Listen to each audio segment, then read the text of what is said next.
இந்த எஸ்ஐஆர் சிறப்பு வாக்காளர் திருத்தம்ங்கிறத ரெண்டு நோக்கத்திற்கு செய்கிறார்கள். ஒன்று, பிஜேபியை ஜெயிக்க வைக்கணும், அதுக்கு இல்லாதவர்களை எல்லாம் வாக்குரிமை கொடுத்து அவங்கள ஓட் போடக்கூடியவர்களாக மாற்றுவது. இரண்டாவது, இருக்கும் வாக்காளர்களை, தகுதியுள்ள வாக்காளர்களை தகுதி இல்லை என்று மறுப்பது. அதில் குறிப்பாக அவருடைய இலக்கு முஸ்லிம்கள். இந்த நாட்டில் சிறுபான்மையின மக்களாக இருக்கிற முஸ்லிம்கள் நாம் சந்திப்பதை போல நெருக்கடிகள் வேறு யாரும் சந்திக்கிறது இல்லை. பாகிஸ்தான்கார ஏதாவது பண்ணிட்டான்னா உடனே நம்ம கிட்ட மைக்க நீட்டி நீ யாருன்னு கேட்பாங்க. நீங்க இந்தியரா, நீங்க இந்த செயலை ஆதரிக்கிறீங்களா, எதிர்க்கிறீங்களா? அவன் அநியாயம் பண்ணா அதுக்கு நாங்க எப்படி பொறுப்பாவோம்? அந்த அயோக்கிய பையன்ட்ட போய் கேளு. அவன் எதை செய்தாலும் இங்குள்ள முஸ்லிம்களை குற்றப்படுத்துவது, இங்குள்ள முஸ்லிம்களின் தேசப்பற்றை நிரூபிக்க வேண்டும் என்று கட்டாயப்படுத்துவது, அவர்களின் கலாச்சாரங்களை நம்மின் மீது திணிப்பது, மாட்டிறைச்சி சாப்பிடக்கூடாது, ஹலால் சர்டிபிகேட் தரக்கூடாது, பள்ளிவாசல் பாங்கு சப்தமா இருக்கக்கூடாது. வட மாநிலங்கள் அவ்வளவு அட்டூழியங்களை செய்து கொண்டிருக்கிறார்கள் முஸ்லிம்களை குறிவைத்து. புல்டோசரை கொண்டு இவ்வளவு பெரிய ஒரு தெருவுல நடுவுல உள்ள ஒரு வீட்டை மட்டும் இடிக்கிறான். முஸ்லிம் வீடு கேட்டா என்னவா? ஆக்கிரமிப்பு. அது நடுவுல உள்ள வீடு மட்டும் ஆக்கிரமிப்பா இருக்கும்? அவ்வளவு பெரிய தெருவுல, அவ்வளவு பெரிய ஏரியாவில் ஒரு வீடு மட்டும் ஆக்கிரமிப்புங்கிறான். அதுக்கு வலப்பக்கம் உள்ள வீடு ஆக்கிரமிப்பு இல்ல, இடப்பக்கம் உள்ள வீடு ஆக்கிரமிப்பு இல்ல, அந்த தெருவுல எந்த ஆக்கிரமிப்பும் இல்ல, அந்த ஒரு வீடு மட்டும் ஆக்கிரமிப்பு. ஏன்? அவன் முஸ்லிம். இப்படி தொடர்ச்சியாக நாம் நம்முடைய வாழ்க்கையில சோதனைகளை சந்திக்கின்ற பொழுது, அதுவும் ஆட்சியாளர்களின் தரப்பிலிருந்து நாம் சந்திக்கின்ற பொழுது இதையெல்லாம் பார்த்து உறுதி குலைந்து விடக்கூடாது. அப்பதான் ரசூலுல்லாஹ் சொன்னதை நினைச்சு பார்க்கணும். முஸ்லிம்கள்னா இந்த உலக வாழ்க்கையில சோதனை இருக்கும், கஷ்டம் இருக்கும். அத்துன்யா சிஜ்னுல் முஃமின், மூமின்களுக்கு இந்த உலகம் ஒரு சிறைச்சாலை, ஜன்னத்துல் காஃபிரின், இறை மறுப்பாளர்களுக்கு சொர்க்கச்சோலை. அஸ்ஸலாமு அலைக்கும் வரஹ்மத்துல்லாஹி வபரகாத்துஹு. கண்ணியத்திற்குரிய எல்லாம் வல்ல அல்லாஹ்வின் நல்லடியார்களே, எல்லாம் வல்ல அல்லாஹ்வின் மகத்தான கிருபையினால் இங்கு நடைபெற்று கொண்டிருக்கிற பொதுக்கூட்ட நிகழ்ச்சியில் நாம் அனைவரும் பெருந்திரளாக பேரார்வத்தோடு பங்கெடுத்துள்ளோம். இப்பொதுக்கூட்ட நிகழ்ச்சியில் சோதனைகள் இன்றி சொர்க்கம் இல்லை என்கிற தலைப்பு வழங்கப்பட்டிருக்கிறது. இவ்வுலகில் வாழ்ந்து கொண்டிருக்கிற ஒவ்வொரு முஸ்லிம்களின் லட்சியமும் நாளை மறுமை நாளில் அல்லாஹ்வின் அருளுக்குரிய அடியார்களாக மாறி சொர்க்கத்தில் நுழைய வேண்டும் என்பதுதான்.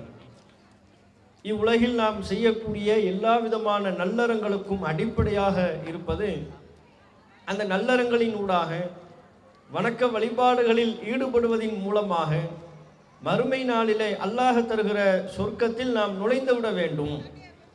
சொர்க்கத்தை ஆசைப்பட்டுத்தான் இந்த உலகத்தில் நாம் செயல்பட்டு கொண்டிருக்கிறோம்.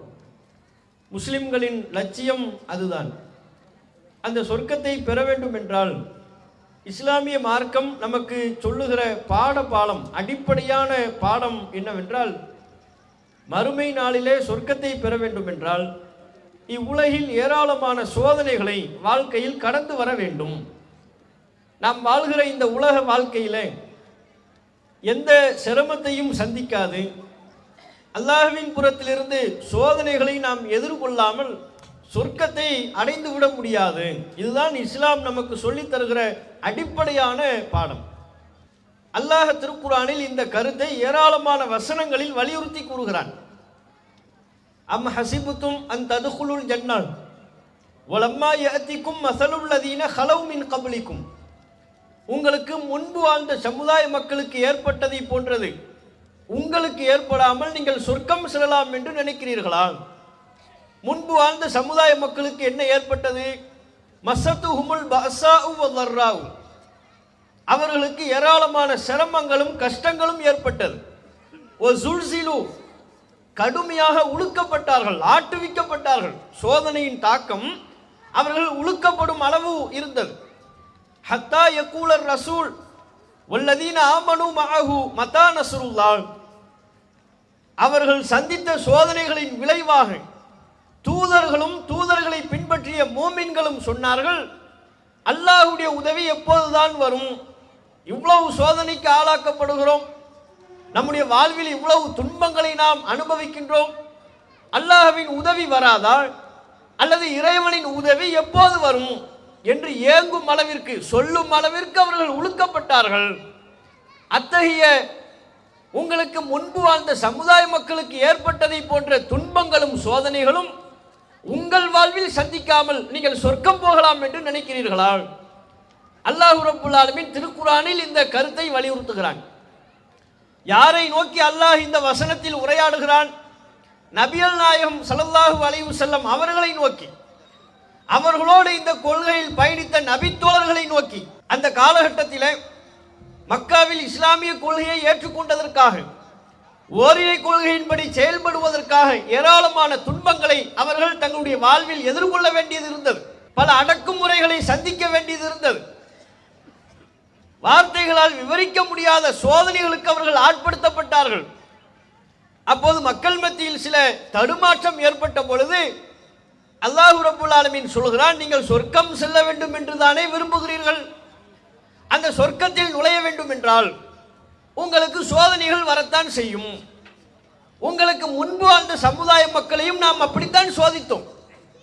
சோதனைகளை கொடுத்து அவர்களை தரப்படுத்தி அவர்களுடைய அந்தஸ்தை உயர்த்தி ஈமானிய உறுதியை வெளிப்படுத்தி அதன் மூலம்தான் அந்த சோதனைகளின் மூலமாகத்தான் அவர்கள் சொர்க்கத்தை பெறுகிறார்கள் என்கிற கருத்தை அல்லாஹ் அழுத்தம் திருத்தமாக சொல்லித் தருகிறான்.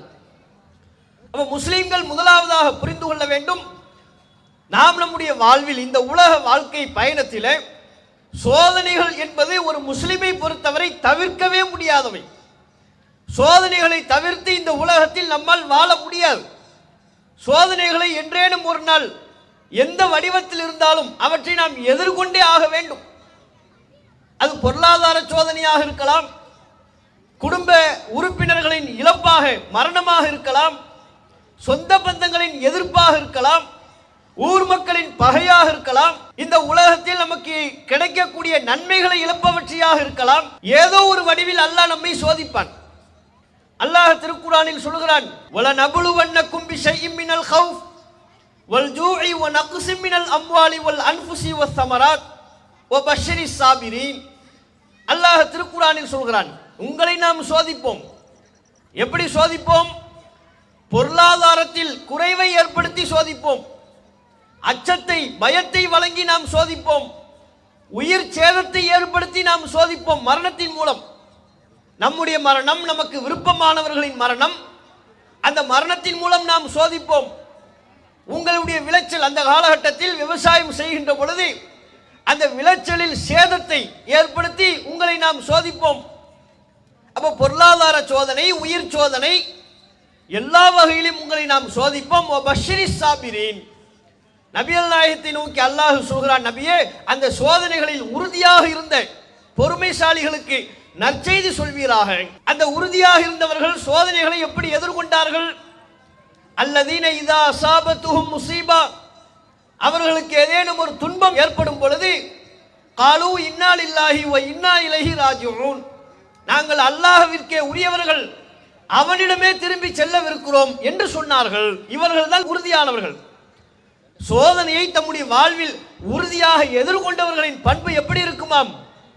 ஒரு சோதனை அவர்களை தாக்குகின்ற பொழுது அது பொருளாதார வடிவத்திலோ மரணத்தின் மூலமோ எதிர்ப்புகளின் வாயிலாகவோ அடக்குமுறையின் மூலமாகவோ எப்படி இருந்தாலும் சரி, எப்படி எந்த வடிவத்தில் எந்த ரூபத்தில் சோதனை வந்தாலும் அதில் உறுதியாக இருப்பவர்கள் சொல்வார்களாம், இன்னா லில்லாஹி, நாம் அல்லாஹ்விற்குரியவர்கள், வ இன்னா இலைஹி ராஜிஊன், அல்லாஹ்விடமே நாம் திரும்பி செல்லவிருக்கிறோம். இந்த சோதனை எம்மாத்திரம், இதன் மூலம் என்னுடைய ஈமானின் உறுதி குலைந்து விடுமா? இதனால் நான் அல்லாஹ் மீது கொண்டிருக்கிற பற்றி சீர்குலைந்து விடுமா? என்னுடைய ஈமானில், என்னுடைய இறை நம்பிக்கையில் இது எந்தவித தாக்கத்தையும் ஏற்படுத்தாது. நாமே அல்லாஹ்விற்குரியவர்கள், அல்லாஹ்விடமே நாம் திரும்பி செல்லவிருக்கிறோம் என்று சொல்வார்கள். மூமின்கள் சோதனைகளை எதிர்கொள்ளக்கூடிய விதம் இதுதான். ஆனால் இந்த வார்த்தையை கூட நாம் எதற்கு பயன்படுத்துகிறோம்?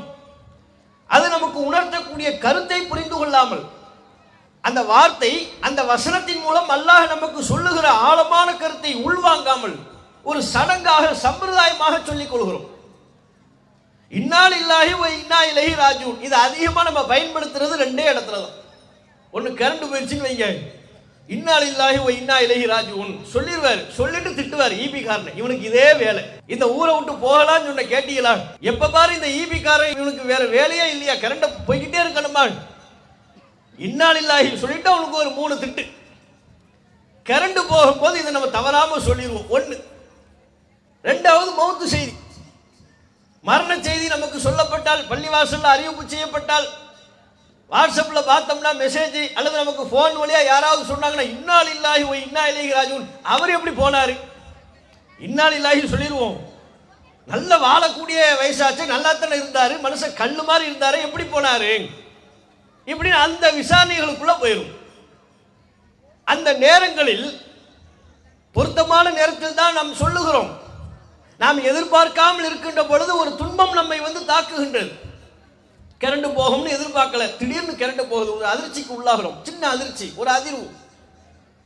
அவர் மரணித்திருப்பார் அல்லது அவர் மரணத்தை அடைந்து விட்டார் என்பதை நம்மால் ஏற்றுக்கொள்ள முடியவில்லை. திடீரென்று ஒரு மரண செய்தி, அந்த அதிர்ச்சியில் இன்னாலில்லாஹி வ இன்னா இலைஹி ராஜிஊன் சொல்லுகிறோம், கரெக்ட். ஆனால் அந்த வசனம் நமக்கு சொல்லக்கூடிய கருத்தை உள்வாங்கி கொண்டோமா? வாழ்க்கையில, இந்த உலக வாழ்க்கையின் பயணத்தில் மூமின்களுக்கு சோதனைகள் எப்போதும் வரும். அந்த சோதனைகளை கண்டு துவண்டு விடக்கூடாது, சோர்வடைந்து விடக்கூடாது. நாமே அல்லாஹ்விற்குரியவர்கள், நம்ம வாழ்க்கையில சோதனைகள் ஏற்படுவதில் என்ன வியப்பு? ஒரு நாள் இல்லை ஒரு நாள் நிச்சயம் நாம் அல்லாஹ்விடம் சென்றே தீர்வோம். அப்படி இருக்கின்ற பொழுது என்னுடைய வாழ்வில் பொருளாதார இழப்பு ஏற்படுவது எனக்கு ஒரு பெரிய விஷயம் இல்லை. என்னுடைய விருப்பத்திற்குரியவர்கள் மரணிப்பது இயல்பு. அல்லாஹ் என்னுடைய வாழ்க்கையில் ஏற்படுத்தியிருக்கிற சோதனையின் ஒரு அங்கம். அதனை நான் ஏற்றுக்கொள்கிறேன், பொறுத்துக் கொள்கிறேன் என்று சொல்லணும். திருக்குர்ஆன் நமக்கு கற்றுத்தருகிற எல்லா வரலாறுகளையும் நீங்கள் பாருங்கள். நபிமார்களின் வரலாறு, நல்லடியார்களின் வரலாறு. அவர்கள் அனைவர்களும் சோதனைக்கு ஆட்படுத்தப்படாமல் இருந்தார்களா?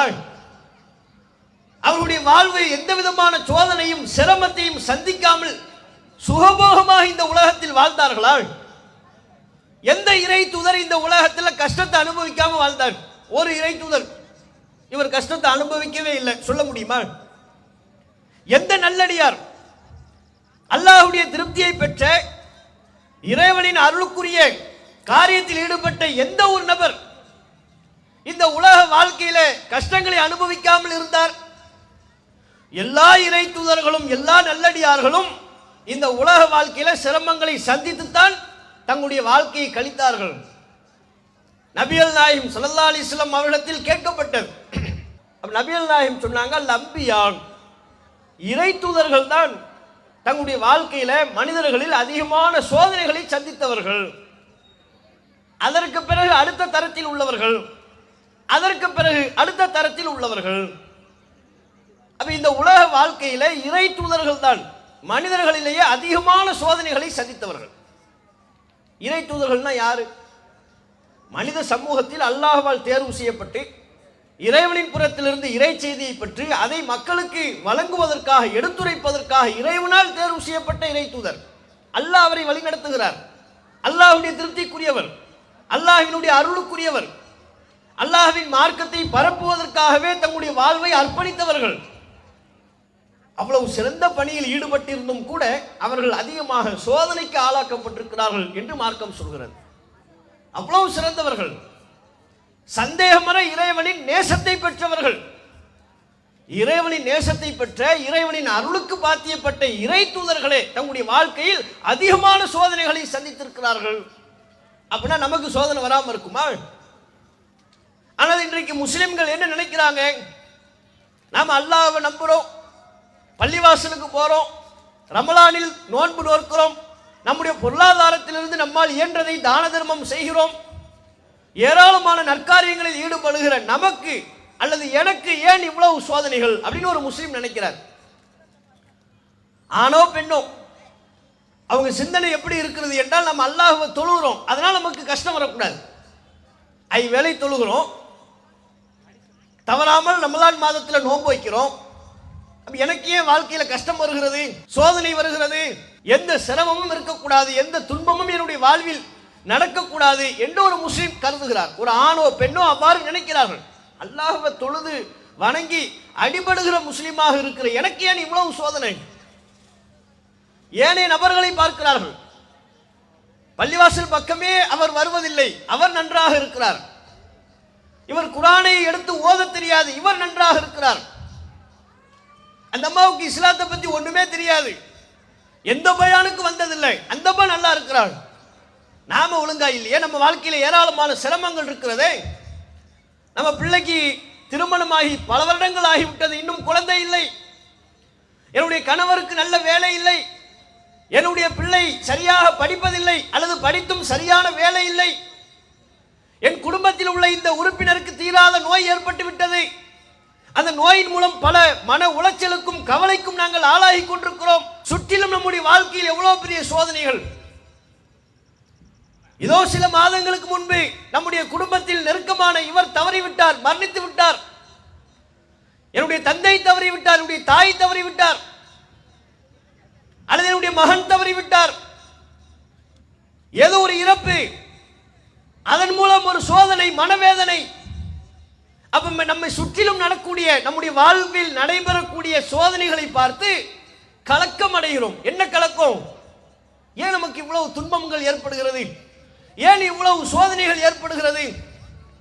புரிந்து கொள்ள வேண்டும், நபிமார்களே சோதனைக்கு ஆளாக்கப்பட்டார்கள். நபிகள் நாயகம் ஸல்லல்லாஹு அலைஹி வஸல்லம் அவர்களின் வாழ்க்கையை நாம் பார்ப்போமேயானால் அல்லாஹ்வின் தூதருடைய வாழ்க்கை சோதனைகளால் நிரம்பியதாக இருந்தது. இன்றைக்கு நாம் என்னென்ன துன்பங்களை நம்முடைய வாழ்வில் பட்டியல் போடுகிறோமோ அவை அனைத்தையும் நபிகள் நாயகம் சந்தித்தார்கள். ரசூலுல்லாஹ் சந்திக்காமல் இல்லை. எல்லா துன்பங்களையும் நபிகள் நாயகம் சந்தித்தார்கள்.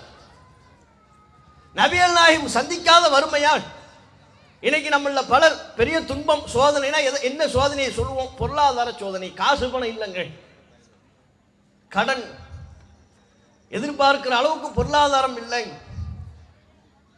எதிர்பார்க்கிற அளவுக்கு வீடு இல்லை, வசதி இல்லை, வாய்ப்புகள் இல்லை, பொருளாதாரம், அதை ஒட்டிய வறுமை சார்ந்த ஒன்றை ஒரு பெரிய சோதனையா நினைப்போம். ரசூலுல்லாஹ்வுக்கு வறுமை இல்லையா? அல்லாஹ்வின் தூதர் தம்முடைய இறுதி காலம் வரையிலையும் ஆரம்ப காலகட்டத்தில் செழிப்பா இருந்தாங்க. ரசூலுல்லாஹ் இளைஞராக இருந்த பொழுது ஷாம் போன்ற பிரதேசங்களுக்கு சென்று வியாபாரத்தில் ஈடுபட்டு ஒரு வெற்றிகரமான வியாபாரியாக நபிகள் நாயகம் இருந்தார்கள். நபித்துவத்திற்கு முன்பு 40 வயசுல ரசூலுல்லாஹ்வுக்கு நபித்துவம் கிடைத்தது. அல்லாஹ் இந்த மார்க்கத்தை எடுத்து சொல்லும் பொறுப்பை ரசூலுல்லாஹ்வுக்கு வழங்கினான். அதற்கு பிறகு நபிகள் நாயகத்தின் பொருளாதார வாழ்வை நீங்கள் பார்ப்பீர்களேயானால் கிடைத்ததை கொண்டே போதுமாக்கி குறைந்த அளவில் தம்முடைய தேவைகளை பூர்த்தி செய்யக்கூடிய ஒரு எளிமையான வாழ்வைத்தான் நபிகள் நாயகம் வாழ்ந்தார்கள் ஒழிய ஆடம்பரமான வாழ்க்கைக்கு ரசூலுல்லாஹ் ஆசைப்படல. காரணம், அந்த அளவிற்கு ரசூலுல்லாஹ்வுடைய வாழ்க்கையில வறுமை இருந்தது. தங்கறதுக்கு ஒழுங்கா வீடு இருந்துச்சா? ஒரு வீடு ரசூலுல்லாஹ் எழுந்து தொழுது கொண்டிருந்தால் அந்த வீட்டில் அன்னை ஆயிஷா ரலியல்லாஹு அன்ஹா அவர்கள் காலை நீட்டி படுத்து உறங்க முடியாது. ஒரு நபர் அந்த வீட்டில் படுத்துக் கொண்டால் இன்னொரு நபரால் தொழ முடியாது. இதுதான் ரசூலுல்லாஹ்வுடைய வீடு. சஜிதாவுக்கு செல்கின்ற பொழுது அன்னை ஆயிஷா ரலியல்லாஹு அன்ஹா அவர்களினுடைய காலில் குத்தி காலை எடுத்தால் தான் நபிகள் நாயகத்தால் சஜிதா செய்ய முடியும். ஏன்? ஒரு நபர் கால்களை நீட்டி வசதியாக படுத்துக் கொண்டால் இன்னொரு நபரால் தொழ முடியாது. இதுதான் ரசூலுல்லாஹ்வுடைய வீடு. அப்படின்னா அந்த இடம் எப்படி இருந்திருக்கும்னு பாருங்க. அந்த பக்கம் ஒரு ரூம், இந்த பக்கம் ஒரு ரூம், மேல ஒரு பிளாட், அடுக்குமாடி கட்டிடம், 3 மாடி 4 மாடி, இந்த நிலையெல்லாம் இல்லை. ஒரு நபர் படுத்தால் இன்னொரு நபரால் தொழ முடியாது. இதுதான் ரசூலுல்லாஹ்வுடைய அறையின் விசாலம். தலையணை இன்னைக்கு நமக்கு என்ன எவ்வளவு பெரிய சோதனையில் இருக்கிறதா நம்ம நினைக்கிறோம். ஆனா தலைக்கு 2 தலைவாணி, இந்த பக்கம் இடுப்பு கொண்டு போட்டுக்குவார், கழுத்து கொண்டு போட்டுக்குவார், இந்த பக்கம் சாஞ்சா இங்க 2 தலைவாணி, இந்த பக்கம் சாஞ்சா இங்க ஒரு 2 தலைவாணி, காலுக்கு 1. கேட்டா கால் வலிக்குதுங்குவார். வளைச்சு வளைச்சு தலைவாணிக்கு மத்தியில தான் இவர் படுக்கவே செய்வார். கேட்டா சொல்லுவோம், ரொம்ப நெருக்கடியில் இருக்கிறோம்ங்க, பெரிய சோதனைங்க வாழ்க்கையில. ரசூலுல்லாஹ்வுடைய வீட்டில் தலையணைக்கே பஞ்சம். ஒரு தலையணை, அதில் தான் நபிகள் நாயகமும் மைமூனா ரலியல்லாஹு அன்ஹா அவர்களும் இப்னு அப்பாஸ் ரலியல்லாஹு அன்ஹு மூவரும் ஒரு தலையணையில் படுத்து உறங்குவார்களாம். ஒரு தலையணை இப்படி போடுறோம்னா ரசூலுல்லாஹ் இப்படி, ரசூலுல்லாஹ்வும் அவங்க மனைவியும் இப்படி படுத்துக் கொள்வார்கள். இப்னு அப்பாஸ் அவர்கள் இன்னொரு சைடில் தலையை வைத்துக் கொண்டு அங்கே காலை நீட்டி கொண்டு படுத்துக் கொள்வார்களாம். இப்னு அப்பாஸ் அவங்களுக்கு ரசூலுல்லாஹ்வுடைய மனைவி மைமூனா தம்முடைய சிறிய தாய், சின்னம்மா, அம்மாவோட கூட பிறந்தவங்க, சின்னம்மா. அதனால ரசூலுல்லாஹ்வுடைய வீட்டுக்கு வருவாங்க. ரசூலுல்லாஹ்வுடைய வீட்டில் இரவு தங்குவார்கள். இப்னு அப்பாஸ் அவர்கள் தான் சொல்கிறார்கள், ஒரு தலையணையில் நாங்கள் மூவரும் படுத்துக் கொள்வோம். தலையணை கிடையாது, ஒரு தலையணையில 3 பேர். விரிப்புகள் இருந்ததா, மெத்தைகள் இருந்ததா? கதவே சரியா இல்லைங்க, டோரே கிடையாது, பாய் தான் டோர். இரவு நேரத்தில் எந்த விரிப்பில் அல்லாஹ்வின் தூதர் படுத்துக் கொள்வார்களோ அந்த பாய் தான் பகல் நேரத்தில் திரையாக மாறிவிடும். பகல் நேரத்தில் அந்த பாயை கொண்டு வீட்டிற்குள் இருப்பவை வெளியே தெரியாத அளவுக்கு தடுத்துக் கொள்வார்கள், திரையாக மாற்றிக் கொள்வார்கள். ஸ்கிரீன் அதுதான் பாய். இரவு நேரத்தில் அதை எடுத்து விரித்து படுத்துக் கொள்வார்கள். ஏன்னா அந்த காலத்தில் விளக்கு அதெல்லாம் கிடையாது இல்லை, இருட்டாயிருச்சுன்னா இருட்டாக தான் இருக்கும். இது போன்ற பளிச்சென்று விளக்குகள்லாம் கிடையாது, மின்சாரம்லாம் இப்போ இல்லை. அதனால ரொம்ப இருட்டாக இருக்கும், வீட்டுக்குள் இருப்பது இரவு நேரங்களில் தெரியாது. பாயை எடுத்துக்கொள்வார்கள், அந்த பாயில் படுப்பாங்க. பகல் நேரத்தில் வெளிச்சமாக இருக்கும் பொழுது அதை திரையாக பயன்படுத்தி கொள்வார்கள். பாய் கிடையாது, ஒழுங்கா விரிப்பு இல்லை. அந்த பாயில், கோரப்பாயில் தான் ரசூல்லா விரிப்பு இல்லாமல் படுத்து ஒரு நேரத்தில் முதுகில் தழும்பா இருக்கும். உமர் அவர்கள் ரசூல்லாவுடைய மேனியை பார்த்துட்டு கேட்பாங்க, ரசூல்லா எனக்கு தேவையில்லைட்டாங்க, விரிப்பே இல்லை. சாப்பிட்றது வகை வகையா சாப்பிட்டாங்களா? சாப்பிடுவதற்கு பல நாட்கள் பேரித்தம்பழத்தையும் தண்ணீரையும் குடித்து காலத்தை கழிக்கக்கூடிய அளவிற்கு ரசூலுல்லாஹ்வுடைய வீட்டின் வறுமை நிலை இருந்தது, பொருளாதார நிலை இருந்தது. சாப்பிட்றதுக்கு வகை வகையா, இன்னைக்கு நம்ம சாப்பிட்ற மாதிரி வகை வகையான உணவுகள் இல்லை. காலையில் ஒரு உணவு சாப்பிட்றோம், மதியம் ஒரு உணவு சாப்பிட்றோம், இரவு ஒரு உணவு சாப்பிட்றோம். இன்னைக்கு சாப்பிட்றது நாளைக்கு சாப்பிட்றது இல்லை, நாளைக்கு சாப்பிட்றது நாளை மறுநாள் சாப்பிட்றது இல்லை. மெனுவை மாற்றிக்கிட்டே இருக்கிறோம். வாரத்தில் ஒரு நாள் கறி, ஒரு நாள் மீன், ஒரு நாள் பீஃபு, ஒரு நாள் சிக்கனு, இப்படி ஓடிக்கிட்டு இருக்கு. வாரத்தில் ஒரு நாள் பிரியாணி இல்லைன்னா அவ்வளோதான். இந்த வாரம் பிரியாணி இல்லையா? அதையும் தாண்டி இப்போ உள்ள ட்ரெண்ட் என்ன, வீட்டில் சமைக்கிறதெல்லாம் இப்போ கிடையாது. வாரத்தில் ஒரு நாள் வெளியே போயிடணும், ஃபேமிலி, டோட்டல் ஃபேமிலி வெளியே போயிட வேண்டியது தான். எங்கேயாவது ஹோட்டலில் அங்கே போய் சாப்பிடுவோம், வகை வகையாக சாப்பிட்டுக்கிட்டு இருக்கிறோம். கேட்டால் ரொம்ப சோதனைங்க வாழ்க்கையில். யார் நம்ம இவ்வளவு அல்லாஹ்வுடைய அருளை அனுபவித்துக் கொண்டு நாம் நினைக்கிறோம், நாம் அல்லாஹ் என்ன சோதிக்கிறான், எப்படி ஒரு சோதனை. நபிகள் நாயகம் ஸல்லல்லாஹு அலைஹி வஸல்லம் அவர்களின் வீட்டில் அடுப்பெரியவில்லை, பல மாதங்கள் அடுப்பெரியவில்லை. பேரித்தம்பழத்தையும் தண்ணீரையும் குடித்து காலத்தை கழித்தார்கள். பகல் நேரத்தில் வீட்டுக்கு வருவாங்க, சாப்பிட ஏதாவது இருக்கான்னு மனைவிமார்கிட்ட கேட்பாங்க, இல்லையே எதுவுமே இல்லையே அப்படிங்குவாங்க. ரசூலுல்லாஹ் சொல்லுவாங்க, அப்படியா, அப்படி என்றால் நான் நோன்பு வைத்துக் கொள்கிறேன் என்று சொல்வார்கள். முழுக்க சாப்பிடல, சாப்பாடும் இல்லை, அதை நான் நோன்பாக வைத்துக் கொண்டால், அல்லாஹுக்கான ஒரு வணக்க வழிபாடாக மாற்றிவிட்டால் எனக்கு நன்மை கிடைத்து விடும் அல்லவா, நான் நோன்பு வைத்துக் கொள்கிறேன் என்று நபிகள் நாயகம் சொல்வார்கள். அப்படி ஒரு நிலை நமக்கு இருக்கா? வீட்டில் வந்து சாப்பிட என்ன இருக்கு, ஒண்ணுமே இல்லை அப்படிங்கிற சொல்ற நிலை நம்மள யாருடைய வீட்லயாவது இருக்கா? அந்த நபிகள் நாயகம் ஸல்லல்லாஹு அலைஹி வஸல்லம் உடைய வாழ்க்கையை நீங்கள் எடுத்து பார்ப்பீர்கள், ஆனால் இன்றைக்கு நாம் சந்திக்கின்ற எல்லா விதமான நாம் இருக்கின்ற நிலையை விட மோசமான நிலையில் நபிகள் நாயகம் இருந்தார். அனைத்து வித சோதனைகளின் உச்சக்கட்டத்தை நபிகள் நாயகம் அடைந்தார்கள். இறுதி தருணத்தில் கூட ஆடைகள் இருந்துச்சா ரசூலுல்லாஹ்ட்ட, ஒழுங்கா வசதியா விரும்பிய ஆடைகளை அணிந்து கொள்ளக்கூடிய அளவுக்கு ஆடைகள் இருந்ததா? சூஸ் பண்ணி போடுற அளவுக்கு ட்ரெஸ் இருந்துச்சா ரசூலுல்லாஹ்வுக்கு? இன்னைக்கு இந்த ட்ரெஸ் போடுவோமா, நாளைக்கு அது, மறுநாள் இது, அப்படியா? ஒரு ட்ரெஸ் தான் இருந்துச்சு பல பேர்கிட்ட. ரசூலுல்லாஹ்விடத்திலே மிக குறைந்த ஆடைகள் தான் இருந்தது. சஹாபாக்கள்கிட்ட பலரிடத்துல ஒரே ஒரு ஆடை தான் இருந்தது, ரெண்டு ஆடை கிடையாது. அன்றைக்கு ரசூலுல்லாஹ் சந்தித்த கேள்வியே என்ன, நபித்தோழர்களின் தரப்பிலிருந்து, அல்லாஹ்வின் தூதரை ஒரே ட்ரெஸ்ல தொழுவலாமா, ஒரு ட்ரெஸ்லயே தொழுதுகிட்டு இருக்கிறோமே, ஒரு ஆடை தாங்க, ஒரு ட்ரெஸ் தாங்க, அந்த ஒரு ட்ரெஸ்லயே வருஷ கணக்கில் தொழுதுகிட்டு இருக்கிறாங்க. அதை நபிகள் நாயகத்திடம் கேள்வியாக முன்வைத்தார்கள், அல்லாஹ்வின் தூதரை ஒரு ஆடையிலேயே தொழுகலாமா? ரசூலுல்லாஹ் அதுக்கு பதிலே எப்படி சொன்னாங்க தெரியுமா? அவலி குல்லிக்கும் சௌபானி, உங்களில் ஒவ்வொருவருக்கும் இரண்டு ஆடைகள் இருப்பதை போல் பேசுகிறீர்களே, என்னமோ உங்களுக்கு எல்லாம் ரெண்டு ட்ரெஸ்ஸா இருக்கு, ஒரு ட்ரெஸ் தானப்பா இருக்கு, இருக்கிறதுல தானே நீங்க தொழுதாகணும், ஒரு ட்ரெஸ்லயே தொழுங்கன்னாங்க. உங்களில் எவருக்கு இரண்டு ஆடைகள் இருக்கிறது என்று கேள்வி எழுப்பினார்கள். அப்படி நிலை அன்றைக்கு இருந்தது.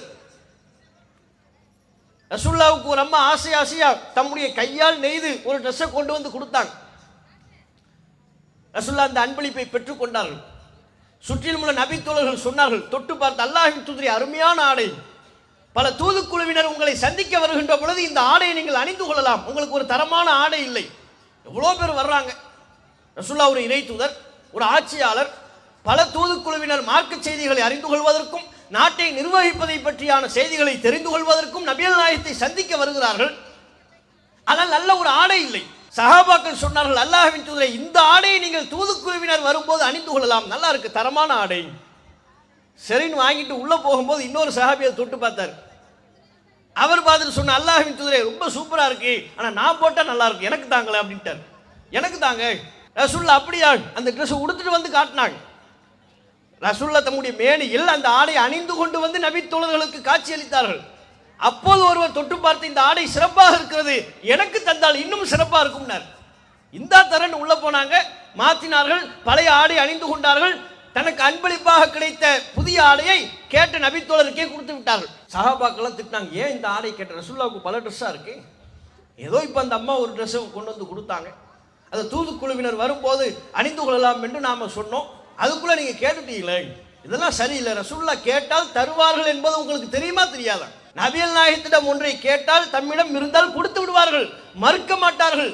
இல்லை என்று சொல்லும் வழக்கம் ரசூலுல்லாஹ்வுக்கு கிடையாது, தெரிந்தும் நீங்கள் கேட்கலாமா என்றார். அப்ப அந்த நபித்தோழர் தன்னுடைய தரப்பு எண்ணத்தை சொன்னார், நான் அந்த ஆடையின் மீது ஆசைப்பட்டு கேட்கவில்லை, நபிகள் நாயகம் அணிந்த அந்த ஆடையே என்னுடைய இறுதி ஆடையாக, கஃபனாக, நான் மரணித்ததற்கு பிறகு என்னுடைய கஃபனாக இருக்க வேண்டும் என்று நான் ஆசைப்பட்டு கேட்டேன். அவர் விரும்பியது போலவே தான் மரணித்ததற்கு பிறகு அந்த ஆடையில் தான் கஃபனாக அவருக்கு அணிவிக்கப்பட்டது. வரலாற்றில் பார்ப்போம். இதில் நாம் தெரிந்து கொள்ள வேண்டியது, ரசூலுல்லாஹ்வுக்கு வகை வகையான ஆடை இல்லை, விரும்பியதை சாப்பிடக்கூடிய அளவுக்கு பொருளாதாரம் இல்லை, உணவு இல்லை, விசாலமான வீடு இல்லை. அப்ப எவ்வளவு பெரிய பொருளாதார சோதனையில் இருந்திருக்கிறார்கள். அதை நினைத்து ரசூலுல்லாஹ் உழன்று போனார்களா? ஈமானிய நம்பிக்கையில அல்லாஹ்வினுடைய வணக்க வழிபாட்டை குறைத்து கொண்டார்களா? அந்த நிலையோடு நம்முடைய நிலையை ஒப்பிட்டு பார்த்தால் அல்லாஹ் எவ்வளவு ஒரு மேம்பட்ட நிலையில் அல்லாஹ் நம்மை வைத்திருக்கிறான் என்பதை நாம் உணர்ந்து கொள்ள மாட்டோமா? ரசூலுல்லாஹ் சந்திக்காத இறப்புகளால் மரணம் என்று எடுத்துக்கொண்டாலும் அவ்வளவு மரணங்களை ரசூலுல்லாஹ் சந்திச்சாங்க. இன்னைக்கு நாமெல்லாம் ஒரு மரணத்துக்கு ஆட்டம் கண்டுறோம். குடும்பத்தில் நெருக்கமான ஒருவரை இழந்து விட்டால் ஒரு பெரிய மன வேதனைக்கு ஆளாகிறோம், உண்மைதான். ஆனால் நபிகள் நாயகம் ஸல்லல்லாஹு அலைஹி வஸல்லம் அவர்கள் அதை விட பல இழப்புகளை நபிகள் நாயகம் சந்தித்தார்கள். வாழ்ந்த பொழுதே தம்முடைய மகன் ஆண் பிள்ளைகளின் மரணத்தை கண்டார்கள். தான் ஹயாத்தா இருக்கிறாங்க, பிள்ளைங்க மரணிக்கிறாங்க அடுத்தடுத்து. எப்படி இருக்கும் ஒரு தந்தைக்கு? இப்ராஹிம் என்று ஒரு பிள்ளை, அவர் 6 வயதில் மரணித்து விட்டார். காசிம் என்கிற ஒரு பிள்ளை, ஆண் பிள்ளை, அவரும் தம்முடைய வாழ்நாளிலேயே சிறிய வயதிலேயே மரணித்து விட்டார். பெண் பிள்ளைகள் எடுத்துக்கொண்டால் ஃபாத்திமா ரலியல்லாஹு அன்ஹா அவர்களை தவிர மீதமுள்ள 3 பெண் பிள்ளைகளும் அடுத்தடுத்து மரணம். ரசூலுல்லாஹ் ஹயாத்தா இருக்கிறாங்க, பெண் பிள்ளைகள் அடுத்தடுத்து மரணம். ருக்கையா மரணம், உம்மு குல்சும் மரணம், ஜைனப் மரணம். இவங்கெல்லாம் ரசூலுல்லாஹ்வுடைய பெண் பிள்ளைகள். ஆண் பிள்ளைகள் மரணம் அடைந்து விடுகிறார்கள், பெண் பிள்ளைகள் மரணம் அடைந்து விடுகிறார்கள். ஆரம்ப காலகட்டத்தில் நீண்ட காலம் தம்முடைய வாழ்க்கை துணைவியாக பயணித்து தம்முடைய துவக்க காலகட்டத்தில் தமக்கு மிகப்பெரிய அளவில் உறுதுணையாக இருந்த, தன் மீது மிகப்பெரிய அன்பை கொண்டிருந்த ரசூலுல்லாஹ்வுடைய துணைவியார் ஹதீஜா அம்மையார், அவங்க மரணம். அசத்தியத்தில் இருந்தாலும் கொள்கையில் வேறுபாடு இருந்தாலும் நபிகள் நாயகத்திற்கு பக்கபலமாக, குடும்ப ரீதியாக பக்கபலமாக இருந்த நபிகள் நாயகத்தின் பெரிய தகப்பனார் அபூ தாலிபின் மரணம். அடுத்தடுத்து ரசூலுல்லாஹ் தம் வாழ்க்கையில நம்மில் யாரும் சந்திக்காத அளவுக்கு மரணங்களை சந்தித்தார்கள். நம்மில் ஒருவர் அப்படிப்பட்ட மரணங்களை சந்தித்திருப்போமே ஆனால் ஆடி போய் விடுவோம். நபிகள் நாயகம் சந்தித்ததை போன்ற மரணங்களை நாம் நம்முடைய வாழ்க்கையில் சந்திப்போமே ஆனால் பெரிய அளவுக்கு ஆட்டம் கண்டு விடுவோம். அந்த அளவிற்கு அடுத்தடுத்து பல மரணங்களை நபிகள் நாயகம் சந்தித்தார்கள். தம்முடைய நேசத்திற்குரியவர்களை இழந்தார்கள், தம்மை நேசித்தவர்களை இழந்தார்கள், தம்முடைய தோழர்களில் பலரை இழந்தார்கள். அவ்வளவு மரணங்களை நபிகள் நாயகம் சந்தித்த போதிலும் கூட உறுதி குலையாமல் இருந்தார்கள். ஒருபோதும் அல்லாஹ்வின் தூதர் உறுதி குலையவில்லை. அல்லாஹ்வின் தூதர் மிக தெளிவாக சொன்னார்கள். ஒரு முறை தம்முடைய மகள் ரசூலுல்லாஹ்வுடைய பேரப்பிள்ளை மரண நெருக்கத்தில் இருந்த பொழுது ரசூலுல்லாஹ்வுக்கு ஆள் அனுப்பி வைக்கிறாங்க. உங்க பேரப்பிள்ளை ரொம்ப முடியாம இருக்கிறார், சீக்கிரம் வாங்க. நபிகள் நாயகம் ஸல்லல்லாஹு அலைஹி வஸல்லம் அவர்கள் உடனடியாக வரக்கூடிய சூழலில் இல்லை. செய்தி சொல்ல வந்தவரிடம் நபிகள் நாயகம் ஒரு செய்தியை சொல்லி அனுப்பினார்கள். நான் வர்றேன், ஆனா என் மகளுக்கு சொல்லுங்க, இன்னலில்லாஹி மா அகத வலஹு மா அத்தா, கொடுத்த இறைவனுக்கு எடுக்கும் உரிமையும் உண்டு, இந்த செய்தியை சொல்லுங்கள் என்று சொன்னார்கள்.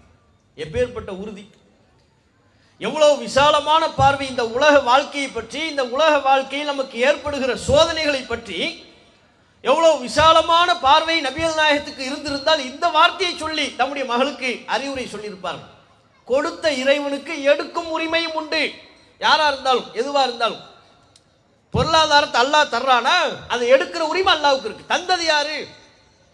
நீ கஷ்டப்படும் பொழுது, இல்லாமல் இருந்த பொழுது அல்லாஹ் தானே உனக்கு பொருளாதாரத்தை தந்தான். நீ ஒன்றுமில்லாத நிலையிலிருந்து உன்னை ஒரு தன்னிறைவு பெறக்கூடிய நிலைக்கு மாற்றியது யார்? அல்லாஹ் தானே. கொடுத்த இறைவனுக்கு தடுக்கும் உரிமையும் இருக்கிறது, எடுக்கும் உரிமையும் இருக்கிறது. அவன் நினைச்சா கொடுப்பான், அவன் நினைச்சா கொடுக்காம இருப்பான். பிள்ளைய கொடுத்தது அல்லாஹ், அவனுக்கு கொடுக்கிற உரிமை இருப்பதை போல அதே பிள்ளையை எடுக்கும் உரிமையும் இறைவனுக்கு இருக்கிறது. இந்த செய்தியை என் மகளுக்கு சொல் என்று நபிகள் நாயகம் சொல்லி அனுப்பினார். கொடுக்கும் போது நம்ம சந்தோஷப்படுறோம். அது காசு பணமா இருந்தாலும் சரி, பிள்ளைகளாக இருந்தாலும் சரி, எந்த ஒரு நன்மை நமக்கு வழங்கப்பட்டாலும் மிகப்பெரிய அளவில் சந்தோஷம் கொள்கிறோம். அதுவே ஒரு துன்பம் நம்மை தாக்கிவிட்டால் உறுதி குலைந்து விடுகிறோம். நம்முடைய ஈமானிய உறுதி, அல்லாஹ்வின் மீதான நாம் வைத்திருக்கக்கூடிய தவக்குல் குறைந்து இறைவன் பொருந்திக் கொள்ளாத வார்த்தைகளை கூட முஸ்லிம்களில் பலர் சொல்லிவிடுகிறார்கள். மிகப்பெரிய துன்பங்களின் அவர்கள் சிக்குகின்ற பொழுதுதான் தம்மை அறியாமல் அல்லாஹ் ஏற்படுத்தி வைத்திருக்கிற விதியை பொருந்திக் கொள்ளாத பல வார்த்தைகளை, என்ன இப்படி ஒரு சோதனை, மற்றவெல்லாம் நல்லா தான் இருக்கிறாள், எனக்கு மட்டும் இந்த சோதனையா, அல்லாஹ்விற்கு கண் இல்லையா, அல்லாஹ்வுக்கு இரக்கம் இல்லையா, என்னை அல்லாஹ் பார்க்க மாட்டானா என்பன போன்ற விரக்தியின் வார்த்தைகளை வெளிப்படுத்த துவங்கி விடுகிறோம். அவ்வாறான ஒரு விரக்தி ஒரு முஸ்லிமுக்கு ஏற்படுகிறது என்று சொன்னால் அவர் அல்லாஹ்வின் மீது வைத்திருக்கிற நம்பிக்கையில் குறைவு இருக்கிறது என்று பொருள். தூதர்களின் வரலாற்றிலிருந்து உரிய பாடத்தை அவர் படிக்கவில்லை என்று அர்த்தம். நாம் ஆரம்பத்தில் சொன்னதுதான், எந்த நல்லடியார், எந்த இறை தூதர் இறைவனால் சோதிக்கப்படாமல் விட்டார்? அல்லாஹ் கேள்வி எழுப்புகிறான், ஹஸிபன் நாசு அய்யுத்ரகு அய்யகூலு ஆமன்னா வஹும் லா யுஃப்தனூன்.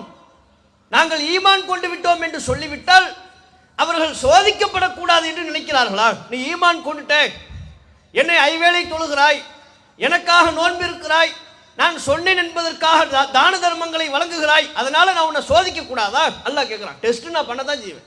ஒன்னு அல்லாஹ் கொடுத்து சோதிப்பான் அல்லது எடுத்து சோதிப்பான். நல்லவற்றின் மூலமும் அல்லாஹ் சோதிப்பான்.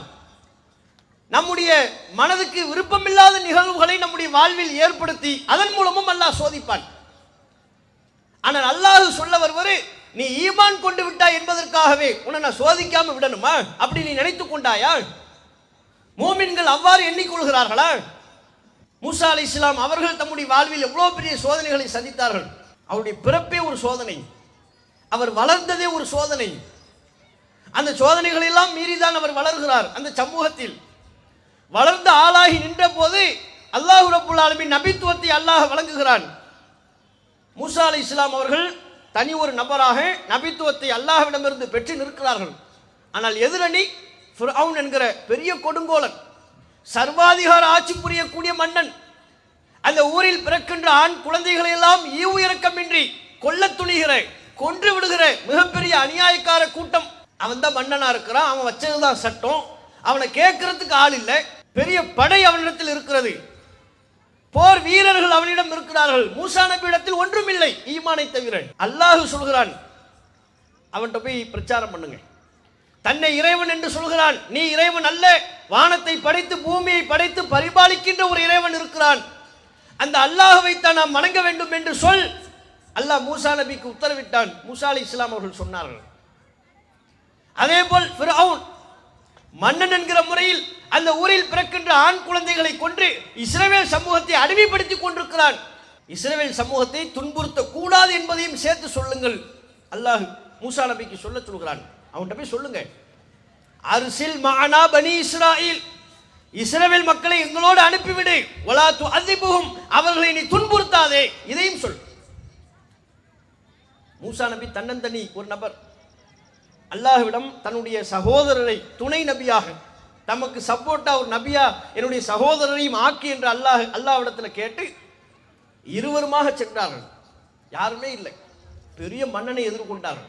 அதன் விளைவாக பல சோதனைகளுக்கு ஆட்படுத்தப்பட்டார்கள், பல்வேறு துன்பங்களுக்கு ஆளானார்கள்.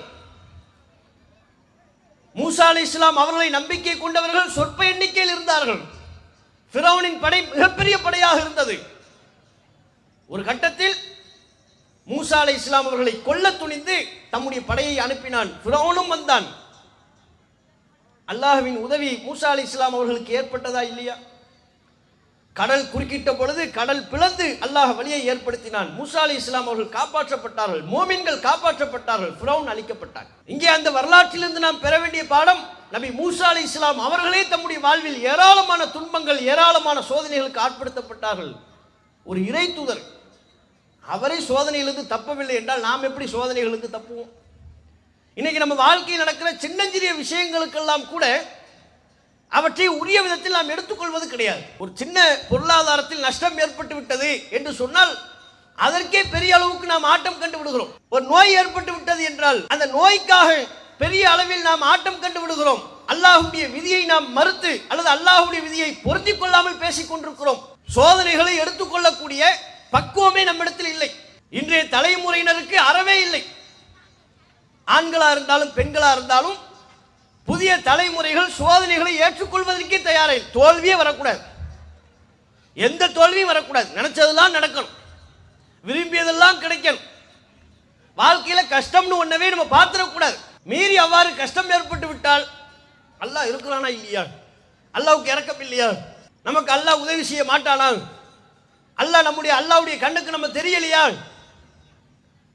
எப்ப நம்ம சோதனைகளின் போது அல்லாஹ்வை சார்ந்து நின்னோமா? நம்ம வாழ்க்கையில நெருக்கடிகள், துன்பங்கள், சோதனைகள் வரும் பொழுது எந்த அளவிற்கு உளமாற ஆத்மார்த்தமா நம்ம அல்லாஹ்வை சார்ந்து நிக்கிறோம் யோசிச்சு பாருங்க. அல்லாஹ் இந்த துன்பத்திலிருந்து நம்மை காப்பான் என்று உறுதியாக நம்பி துளியும் சந்தேகம் இல்லாம இறைவன் நம்மை துன்பத்திலிருந்து மீட்டெடுப்பான் என்பதை உறுதி கொண்டு அல்லாஹ்வை நம்ம சார்ந்து நிக்கிறோமா? நம்மள பலர் அல்லாஹ்வை சார்ந்து நிற்பது எப்படி தெரியுமா? துவா கேட்பார். ஒரு 3 தடவை துவா கேட்டு கிடைக்கலன்னு வைங்க, இவருக்கு ஜீபும்பா மாதிரி உடனே நடக்கணும். துவா கையேந்து இப்படி கீழே இறக்கத்துக்குள்ள இவருக்கு எல்லாமே நடக்கணும். 3 நாள் 1 வாரம் துவா கேட்டானா அடுத்து அவர் கேட்டதுக்கு தந்தே ஆகணும். இல்லைன்னா அல்லாஹ் தரல, அல்லாஹ் என் துவாவை ஏத்துக்கவே இல்லை, அல்லாஹ் என்னுடைய பிரார்த்தனையை கண்டுகொள்ளவில்லை, என்னுடைய கோரிக்கைக்கு அல்லாஹ் செவிமடுக்கவில்லை. சரி, அதுக்கப்புறம் துவா கேட்பார், சடங்கு சம்பிரதாயமா கேட்பார். தொழுகை முடிஞ்சோன்னு பேருக்கு கையை உயர்த்தி கேட்கறது. உறுதியான ஈமான் இல்லாம நம்ம எதை அல்லாஹ்ட்ட கேட்கிறோமோ அதை அல்லாஹ் தந்தே தீர்வானுங்கிற நம்பிக்கை இல்லாம பேருக்கு கேட்கறது. பேருக்கு கேட்டா எப்படி அல்லாஹ் தருவான்? கேட்கும் போதே இப்படி நம்பிக்கை என்னவா இருக்கும் தெரியுமா? நீ தந்தா தராட்டி போ, இப்படியான ஒரு போக்கில் கேட்டுக்கிட்டே இருக்கிறோம். அல்லாஹ் எங்க தரலாம்? சரி, அல்லாஹ் விரும்பினா தரட்டும், இல்லைனா இல்லை.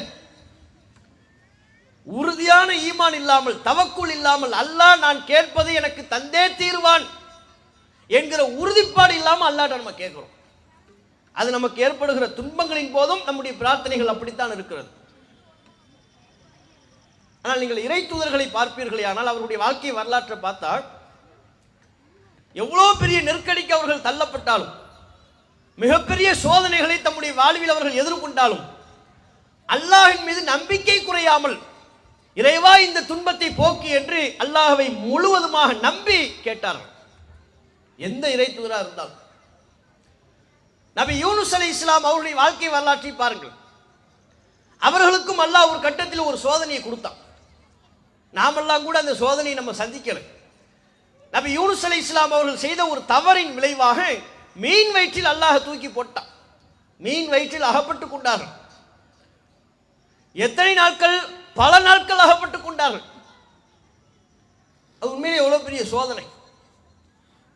மீன் வயிற்றில் அகப்படுறதுன்னா என்னங்க, டூர் போயிட்டு வர்றதா? உள்ளுக்குள்ள சாப்பாடு இருக்குமா? உயிர் வாழ்வோம் என்பதற்கு உத்தரவாதம் உண்டா? பெரிய அளவுக்கு ஒரு நெருக்கடி அல்லவா அது, சிரமம் அல்லவா அது? நம்மில் ஒருவர் ஒரு காட்டில் சிக்கிட்டோம், செல்போன் இல்லை, நம்ம குடும்பத்தார்கள் யாரும் இல்லை, துணைக்கு நண்பர்கள் இல்லை, ஒரு காட்டில் தன்னந்தனியா சிக்கிட்டோம்னா, அதுவும் குறிப்பிட்ட ஒரு அறைக்குள் நாம் சிக்கி கொண்டோம் என்றால் அது எவ்வளவு பெரிய நெருக்கடியாக, ஒரு துன்பமாக நமக்கு தெரியும். அதை விட பெரும் நெருக்கடி, பெரும் துன்பம் நபி யூனுஸ் அலைஹிஸ்ஸலாம் அவர்கள் மீன் வயிற்றில் அகப்பட்டுக் கொண்டது. அப்படி அகப்பட்ட பொழுது அது ஒரு சோதனை. அந்த சோதனையை அவங்க எப்படி எடுத்துக்கிட்டாங்க? அவ்வளவுதான், நம்ம வாழ்க்கை முடிஞ்சிருச்சு, அல்லாஹ் நம்ம வாழ்க்கையை நாசமாக்கிட்டான், இதுக்கப்புறம் நமக்கு வாழ்க்கையே இல்லை, இப்படி நினைத்தார்களா? அந்த சோதனையை எதிர்கொள்கிற விதம், ஒரு துன்பத்திற்கு உள்ளாக்கப்படும் போது, ஒரு நெருக்கடியில் தள்ளப்படும் பொழுது அல்லாஹ்வை நம்பி தொடர்ச்சியா கேட்டாங்க. அல்லாஹ் திருக்குர்ஆனில் சொல்கிறான், ஃபநாதா ஃபில் துலுமாத்தி, இருள்களில் இருந்து கொண்டு அவர் அல்லாஹ்வை பிரார்த்தனை செய்தார். அல்லா இலாஹ இல்லா அன்த சுப்ஹானக இன்னி குன்து மினல் ஸாலிமீன். இறைவா உன்னை தவிர வேறு கடவுள் இல்லை, நீ தூயவன், நான் தவறளித்து விட்டேன், என்னுடைய தவறை மன்னித்து விடு இறைவா. தன்னுடைய தவறை உணர்ந்து அல்லாஹ்விடத்தில் பிரார்த்தனை செய்தார். தொடர்ச்சியாக இந்த பிரார்த்தனையை அவர் செய்து கொண்டே இருந்தார். அல்லாஹ் சொல்கிறான், அந்த பிரார்த்தனையின் விளைவாக நபி யூனுஸ் அலைஹிஸ்ஸலாம் அவர்களை அல்லாஹ் காப்பாற்றி விடுகிறான். ஆனால் காப்பாற்றியதற்கு பிறகு அல்லாஹ் சொல்றான், அவர் மாத்திரம் ஃபலவுலா அன்னஹு கான மினல் முஸப்பிஹீன், அவர் இந்த தஸ்பீகை செய்யாதவராக இருப்பார், ஆனால் என்னை அழைக்கவில்லை என்றால்,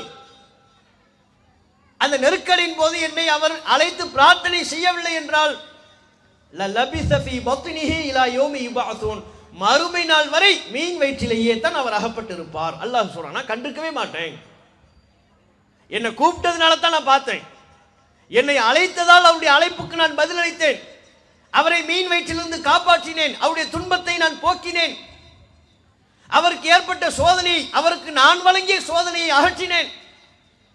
அவர் என்னை அழைத்திருக்காவிட்டால் மறுமை நாள் வரை மீன் வயிற்றிலேயே அவர் அகப்பட்டிருப்பார் என்று அல்லாஹ் ரப்புல் ஆலமீன் சொல்கிறார். ஒரு நபிக்கு அல்லாஹ் எப்படி சொல்றான் பார்த்தீங்களா? ஒரு நபியாகவே இருந்தாலும் சோதனை வரும், உரிய விதத்தில் எதிர்கொள்ளணும். சோதனை வரும்பொழுது, நெருக்கடி நான் உங்களை தள்ளும் பொழுது என்னை நீங்கள் அழைக்க வேண்டும், நம்பிக்கையோடு அழைக்கணும். நம்பிக்கையோடு என்னை அழைத்தால் உங்கள் அழைப்புக்கு பதிலளிப்பதற்கு நான் தயார். நம்பிக்கையோடு அழைக்கவில்லை என்றால் உங்களுக்கு ஏற்பட்ட சோதனையிலேயே உங்களை நாம் உழல விட்டு விடுவோம். அதான் அர்த்தம். நபிக்கு அல்லாஹ் சொல்கிறான், அவர் என்னை அழைத்திருக்காவிட்டால் மீன் வயிற்றிலேயே அகப்பட்டிருப்பார் மறுமை நாள் வரை. மறுமை நாள் வரையிலையும் மீன் வயிற்றிலே தான் இருந்திருக்கணும். ஒரு தூதருக்கு அந்த நிலை என்றால் நமக்கு இல்லையா? அப்ப நமக்கு ஒரு துன்பம் வரும் பொழுது அல்லாஹ் நம்ம கூப்பிடுறோமா? அல்லாஹ்ட்ட நம்ம கேட்கிறோமா? மனமுறிய அல்லாஹ்விடத்துல பிரார்த்தனை செய்யறோமா? நம்பி கேட்கிறோமா? இறைவா, இந்த துன்பத்திலிருந்து என்னை போக்காவிட்டால், இந்த சோதனையை, இந்த நெருக்கடி நீ அகற்றாவிட்டால் எனக்கு வேறு வழியே இல்லை, நீ அகற்றியே தீருவாய் இறைவா என்று நம்பி கேட்கிறோமா?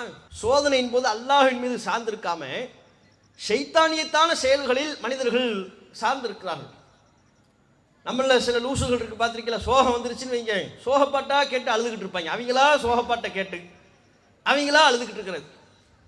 கடந்த காலத்தில் அதுக்குன்னே தனி கேசட், சோகப்பாடல்கள், இன்ன பாடகர் பாடிய சோகப்பாடல்கள் அப்படின்னு தனியாக விற்பாங்க. ஒரு வீட்டுக்குள்ள இருப்பார், அந்த கேசட்டை போட்டுக்கிட்டு பாட்டை கேட்டு கேட்டு கண்ணீர் மழுக அழுதுகிட்டு இருப்பார். என்னையான்னு கேட்டால் அப்படி ஒன்றுமே இருக்காது. அவர் கண்ணீர் மழுக அழுகிறதுக்கு என்ன இருக்கும்னா ஒன்றும் இருக்கு, அவ்வளோ பெரிய துன்பமும் இருக்காது. சோகப்பாட்டை கேட்டு அவனே அழுகிறது. அப்போ சோகம் வந்தால் சோகப்பாட்டு கேட்கறது, துன்பம் வந்தால் சில பேர் முஸ்லீம்களில் கணிசமானவர்கள் அப்படி இல்லை. முஸ்லீம் அல்லாதவர்கள் எடுத்துக்கொண்டால் சோகம் துன்பம் வந்து விட்டால் உடனே மதுபானத்தை கையில் எடுத்து விடுவார்கள். அதை குடிச்சாதாங்க துன்பம் மறக்கும். மறந்துருச்சுன்னா சரியாயிருமா? மறுநாள் உடனே நினைவுக்கு வந்துருமே, மறுநாள் போய் குடிப்போம், அடுத்த நாள் நினைவுக்கு வருமே, அடுத்த நாளும் குடிப்போம். குடிச்சு குடிச்சு வாழ்க்கையை நாசமாக்குறது. சோகம் வந்துருச்சுன்னா மதுபானத்தை கையில் எடுத்து விடுகிறார்கள். இது ஒரு குரூப். இன்னும் ஒரு குரூப் இருக்கு. சோகம் வந்துருச்சுன்னு வைங்க, சிகரெட்டா அப்படி புகைய அறுத்து தள்ளிடுவார். சரி, குடிச்சு குடிச்சு உன் பிரச்சனைக்கு என்ன தீர்வை கண்டுபிடிச்சேன்? குடிச்சுக்கிட்டே இருக்கிறோம்ல, சிகரெட் பாக்கெட்டு காலியாகிட்டே இருக்கும், நுரையீரல் கெட்டு போயிட்டே இருக்கும், ஆக்சிஜன் அது இல்லாமல் போய்கிட்டே இருக்கும், உடம்புல அசுத்தம் ஏற்பட்டு கொண்டே இருக்கும். தனக்கு மட்டும் இல்லாமல் வீட்டில் உட்கார்ந்து குடிச்சா மனைவி பிள்ளைகளுக்கும் கேடு, கடையில் நின்று குடித்தால் சுற்றிலும் இருப்பவர்களுக்கு, அருகில் உள்ளவர்களுக்கு கேடு. குடிச்சுக்கிட்டே இருப்பார், திங்கிங் பண்ணி குடிச்சுக்கிட்டே இருப்பார். பார்த்தா என்னவா, ரொம்ப சோகமாக இருக்கு. சரிப்பா, அதுக்கு என்ன? அதிலிருந்து மீண்டு வரணுமா இல்லையா? சோகத்திலிருந்து மீண்டு வருவதற்கு இவையெல்லாம் கருவிகளா? இவையெல்லாம் உதவி செய்யுமா? இன்னும் சில பேருக்கு சோகமே இருக்காது, சோகத்துக்குரிய காரணமே இருக்காது. நல்லா வேலைக்கு சாப்பிட்டுக்கிட்டு இருப்போம், நல்ல ட்ரெஸ்ஸை போட்டுக்கிட்டு இருப்போம், பொருளாதாரத்தில் நெருக்கடி இருக்காது. சினிமா படத்தை பார்த்து இவன் சோகப்பட்டுக்கிட்டு இருப்பான், சீரியலை பார்த்து சோகப்பட்டுக்கிட்டு இருப்பாங்க. ஒரு சினிமா படத்தை பார்க்க வேண்டியது, ஒரு சீரியலை பார்க்க வேண்டியது, அதை பார்த்து கண்ணீர் வடிக்கிறது. என்னவா அது பாருங்க, அது மருமகளை என்ன குடும்பப்படுத்திக்கிட்டு இருக்கிறாங்க. யாரு? அந்த சீரியல்ல. நீ ஓ மருமகளை ஒழுங்கா குடும்பப்படுத்தாம இருக்கிறியா? அதுவே பெரிய விஷயம். இவங்க சொல்வாக, மருமகளை என்ன குடும்பப்படுத்துறாங்க, ஒழுங்கா சாப்பாடு கொடுக்க மாட்டேங்கிறாங்க, அவட்ட யாருமே மனசு விட்டு பேசுறது இல்லை. இதெல்லாம் எங்கன்னு பார்த்தா இல்லை, நாடகத்தில். அந்த நாடகத்தில் உள்ள கதாபாத்திரத்துக்காக வேண்டி இவர் கவலைப்பட்டுக்கிட்டு இருப்பாங்க, சோகமா இருப்பாங்க. சினிமா படத்தை பார்ப்பார்கள், அதுல ஒரு சோகமான காட்சி வந்துச்சுன்னு வைங்க, கதாநாயகனை குத்திடுவாங்க அல்லது கதாநாயகியை குத்திடுவாங்க. அவன் செத்து போயிடுவான். செத்து போனமா நினைச்சு அவன் கோடி கோடியா பணம் வாங்கிட்டு இருப்பான். அது இந்த லூசுகளுக்கு தெரியாது. அநியாயமா கொண்டு விட்டாங்களே, அப்ப என்ன அநியாயமா கொண்டு விட்டாங்க இதை நினைச்சு கவலைப்பட்டுக்கிட்டு இருக்கிறது. இந்த சினிமா தியேட்டருக்கு போயிட்டு வர கிறுக்குகள்லாம் அப்படிதான் இருக்கும், பார்த்துருக்கீங்களா? சினிமா தியேட்டருக்கு போயிட்டு வருவாங்கல்ல, ரொம்ப என்னை மனசு நான் கலங்கழித்து விட்டேன், அப்படி ஆகிவிட்டது இப்படி ஆகிவிட்டது, எதை பத்தி பேசுறானே தெரியாது. இப்படி எல்லாமா லூசுகள் இருக்கிறாங்க. ஒரு சினிமா படத்தை பார்த்து, சீரியல்களை பார்த்து, நாடகங்களை பார்த்து, அப்ப இல்லாத சோகத்தை உருவாக்கி அதற்கு தவறான வழிகளை நாடுவது. நாம நல்லோர்களின் வரலாற்றை, குர்ஆன் நமக்கு சொல்லுகிற வரலாற்றை படித்திருப்போமே ஆனால், நபிகள் நாயகத்தின் வரலாற்றிலிருந்து உளப்பூர்வமான தாக்கத்தை நாம் பெற்றிருப்போமே ஆனால், எந்த சோதனையும் நம்மை ஒன்றும் செய்து விடாது. அது நம்முடைய வாழ்வில் இயல்பாக ஏற்படுகிற சோதனைகளாக இருந்தாலும் சரி, ஆட்சியாளர்களின் தரப்பிலிருந்து நமக்கு தரப்படுகிற நெருக்கடிகளாக இருந்தாலும் சரி. இன்றைக்குள்ள காலகட்டத்தில் முஸ்லிம்கள் என்றாலே ஆட்சியாளர்களின் தரப்பிலிருந்து பல்வேறு நெருக்கடிகளை சந்தித்திருக்கிறோம். உலகளாவிய அளவில் முஸ்லிம்கள் எங்கெல்லாம் சிறுபான்மையா இருக்கிறார்களோ அங்கெல்லாம் அவர்களுக்கு நெருக்கடி தான். இன்றைய உலக வரலாறு மட்டுமல்ல, இறை தூதர்களின் காலத்திலும் அதுதான் நிலை. மக்காவிலே நபிகள் நாயகமும் முஸ்லிம்களும் சிறுபான்மையாக இருந்த போது நிம்மதியாக வாழ முடிஞ்சா? மக்காவை விட்டு துரத்தி அடித்தார்கள், பல அப்பாவி முஸ்லிம்களை கொன்று குவித்தார்கள். எல்லா விதமான நெருக்கடிகளும் அவர்களுக்கு ஏற்பட்டது, அவங்க சிறுபான்மையா இருந்ததுனால. அல்லாஹ்வுடைய ஈமானிய உறுதி, அவ்வளவு துன்பத்திலையும் அல்லாஹ்வின் மீது அவர்கள் கொண்டிருந்த ஈமானிய உறுதியின் வெளிப்பாடாக அல்லாஹ் அவங்களை நல்ல நிலைக்கு கொண்டு வந்தான். ஆட்சி அதிகாரத்தை அல்லாஹ் அவர்களுக்கு கொடுத்தார். அப்ப எல்லா இறை தூதர்களின் வரலாற்றிலேயும் சரி, முஸ்லிம்கள் சிறுபான்மையாக இருந்த பொழுது அவங்க அடிக்கப்பட்டாங்க, துரத்தப்பட்டாங்க, நெருக்கடிக்கு உள்ளாக்கப்பட்டாங்க, கொல்லப்பட்டார்கள். பிலால் அவர்கள் சந்திக்காத துன்பமா?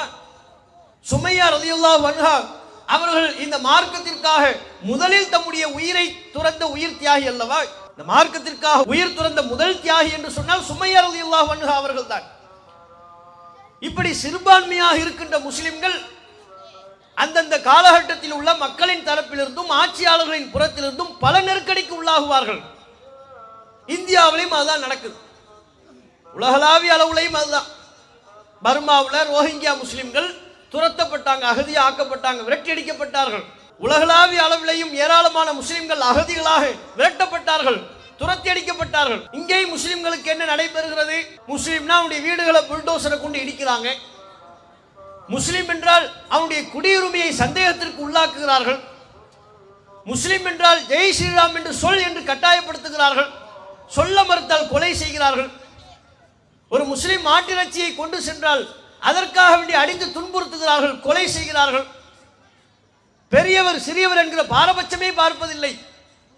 15 வயது 16 வயது இளைஞனாக இருந்த போதிலும் கூட அவன் முஸ்லிம் என்கிற காரணத்திற்காகவே ரயிலில் பயணம் செய்து கொண்டிருந்த பொழுது அடித்து துன்புறுத்தப்பட்டு கொல்லப்பட்டானா இல்லையா? நாடெங்கிலும் பல கொலைகள் நடைபெற்றாலும் முஸ்லிம் என்பதாலேயே குறிவைத்து இலக்கு வைத்து பல படுகொலைகள் நடைபெறுகிறது. முஸ்லிம்களின் வணிக தளங்கள், வியாபார தளங்கள் குறிவைக்கப்படுகிறது. இப்போ ஒன்னொன்னா நம்முடைய வாக்குரிமையில கை வைக்க பார்க்கிறாங்க. சிறப்பு வாக்காளர் திருத்தம்ங்கிற பேர்ல வாக்காளர் அடையாள அட்டையை தருவதற்கு என்ன கேட்கணுமோ அதை கேட்கறது இல்லை. பொதுவா வாக்காளர் அடையாள அட்டையை ஒருவர் புதுசா பெறுவதாக இருந்தாலோ, ஏற்கனவே பெற்றவர் மீண்டும் அதனை உறுதி செய்வதாக இருந்தாலோ ஆதார் கார்டு கொடுத்தா போதும், அல்லது ஓட்டர் ஐடி இருக்கும்ல, வாக்காளர் அடையாள அட்டை, அதை காட்டினா போதும். ஏற்கனவே இருப்பவர் அடையாள அட்டையை காட்டினா போதும், ஓட்டர் ரிசிப்ட் தந்துருவாங்க நமக்கு. ஆனா இப்ப சிறப்பு தீவிர திருத்தம்ங்கிற பேர்ல ஆதார் கார்டை நாங்க ஏத்துக்க மாட்டோம், வாக்காளர் அடையாள அட்டையை ஏத்துக்க மாட்டோம், 11 அடையாளங்களை காட்டணும், தந்தா தான் அவருக்கு வாக்குரிமையை நாங்கள் உறுதிப்படுத்துவோம். நாங்கள் கேட்கிற 11 அடையாள சான்றுகளில் எது ஒன்றை தராவிட்டாலும் அவரை வாக்காளர் லிஸ்ட்ல இருந்தே தூக்கிடுவோம். தேர்தல் ஆணையம் சொல்லுது. பீகார்ல அதைத்தான் செய்திருக்கிறது. அப்படி செய்துதான் பல லட்சக்கணக்கான வாக்காளர்கள் தங்களுடைய வாக்குரிமையை இழந்து நிற்கிறார்கள். யார் யார் வாக்குரிமையை இழந்து நிற்கிறார்கள் என்பது அவர்களுக்கே தெரியவில்லை. ஏன்னா லிஸ்ட் போடல, போட்டு எடுக்கிறாங்க. லிஸ்ட கொடுங்கன்னு கேட்ட தரமாட்டோம் என்கிறார்கள், நீதிமன்றத்திலே தர முடியாது என்று சொல்கிறார்கள். தேர்தல் ஆணையம் ஆளுகின்ற ஆட்சியாளர்களுக்கு ஏற்ப அராஜகத்தில் ஈடுபடுகிறார்கள். தங்களுக்கு வேண்டாதவர்களின் வாக்குரிமையை பறிக்கக்கூடிய நாசக்கார வேலையில் ஈடுபடுகிறார்கள். இதை பீகார்ல பண்ணிட்டாங்க. இனிமேதான் தேர்தல் இந்த அக்டோபர் அல்லது நவம்பர்ல அங்க தேர்தல் வரும், சட்டப்பேரவை தேர்தல். சிறப்பு தீவிர திருத்தத்தை நாங்க முடிச்சிட்டோம் அப்படின்னு சொல்லிட்டாங்க. 60 லட்சத்திற்கும் அதிகமானவர்கள் அவர்கள் தங்களுடைய வாக்காளர் என்கிற உரிமையை இழந்து நிற்கிறார்கள். யார் யாருங்கிறது இனிமேதான் தெரிய வரும். இது ஒரு பக்கமா. அதுக்கடையில தான் ராகுல் காந்தி பத்திரிகையாளர் சந்திப்பில் சொல்றாரு, இவங்க தேர்தல் ஆணையம் மிகப்பெரிய மோசடி, தில்லுமுள்ளு வேலையை பண்ணுது. ஆளும் ஆட்சியாளர்களுக்கு ஏற்ப, பாஜகவிற்கு ஏற்ப வாக்கு ரிசல்ட்டை மாத்துறாங்க. வேணும்னே பிஜேபியை ஜெயிக்க வைப்பதற்குரிய வேலைகளில் ஈடுபடுகிறார்கள். போலி முகவரியை கொடுக்கிறது, ஃபேக்கான அட்ரஸை கிரியேட் பண்றது, போட்டோவே இல்லாதவனுக்கு ஐடி கொடுக்கிறது. பெங்களூர்ல மகாதேவபுராங்கிற ஒரு தொகுதியை எடுத்து பார்த்திருக்கிறாங்க. அதுல மட்டும் கிட்டத்தட்ட 1 லட்சத்திற்கும் அதிகமான போலி வாக்காளர்களை வச்சு பிஜேபி ஜெயிக்க வைக்கிறது. லிஸ்ட் கேட்டா டிஜிட்டல்ல கேட்டா தரமாட்டுக்கிறாங்க. தேர்தல் ஆணையம் எப்படி கொடுத்துருக்காங்க? பேப்பரா கொடுத்துட்டாங்க, பண்டலா 7 அடி உயரத்துக்கு பண்டலா கொடுத்துட்டாங்க. அந்த ஒரு சட்டப்பேரவை தொகுதியினுடைய வாக்காளர் விவரத்தை அது 6 மாசமா உட்கார்ந்து படிச்சு, போட்டோவை கம்பேர் பண்ணி, அட்ரஸை படிச்சு பார்த்து, ஒரு அட்ரஸ் திரும்ப வருதான்னு பார்த்து, ஒரு போட்டோவில் உள்ளவர் மீண்டும் அதே புகைப்படத்தில் வர்றாராங்கிறத செக் பண்ணி, அந்த அட்ரஸ்லாம் உண்மையா அப்படிங்கிறது அந்த ஏரியாவுக்கே போய் வெரிஃபை பண்ணி உறுதிப்படுத்தி, அதுக்கு 6 மாத காலம் ஃபீல்ட் ஒர்க் பண்றதுக்கு 6 மாத காலம் ஆகியிருக்கிறது. டிஜிட்டல்ல தந்திருந்தாங்கன்னா, சிஸ்டத்தில் பார்க்குற மாதிரி செக் பண்ற மாதிரி, ஒரு அட்ரஸ் திரும்ப வருதாங்கிறத ஆன்லைன்லயே செக் பண்ற மாதிரி தந்தாங்கன்னா ஒரு 2 மணி நேரம் 3 மணி நேரத்தில் அந்த வேலையை முடிச்சிடலாம். தரமாட்டேங்கிறாங்க. தந்தால் தங்களுடைய திருட்டுத்தனம் வெளியே தெரிந்து விடுமா இல்லையா? அதனால செக் பண்ணி பார்த்தா 1 லட்சத்துக்கும் அதிகமான வாக்காளர்கள் உள்ள நுழைச்சிருக்கிறாங்க. கர்நாடகாவில் ஒரு சட்டப்பேரவை, மகாதேவபுராங்கிற அந்த ஒரு சட்டப்பேரவை தொகுதியில் அந்த 1 லட்சமும் ஃபேக்கு. ஃபேக்குங்கிறது பல வகையில். அட்ரஸ் ஃபேக்கு, கொஞ்சம் பேருக்கு அட்ரஸ் கொடுக்குறாங்க. அட்ரஸில் போய் பார்த்தா அப்படி ஒரு அட்ரஸே இல்லை. அந்த அட்ரஸில் அவர்கள் யாருமே, இவர்கள் சொல்லக்கூடிய நபர்கள் யாருமே இல்லை. இன்னும் சில பேர் வீட்டு அட்ரஸ் கொடுத்துருக்குறாங்க. பாருங்களேன், வினோதத்தை பாருங்க. வீட்டு அட்ரஸ் என்னவா? 0. வீட்டு அட்ரஸே 0. 0ன்னு யாருக்காவது வீட்டு அட்ரஸ் வருமா? நம்மள யாருக்காவது வீட்டு அட்ரஸ் 0 0ன்னு வருமா? 0 வீட்டு அட்ரஸ் என்ன? 0ங்க. 0 சொல்லி வீட்டு அட்ரஸ் கொடுத்தோம்னா அமேசான் நமக்கு டெலிவரி பண்ணுவானா?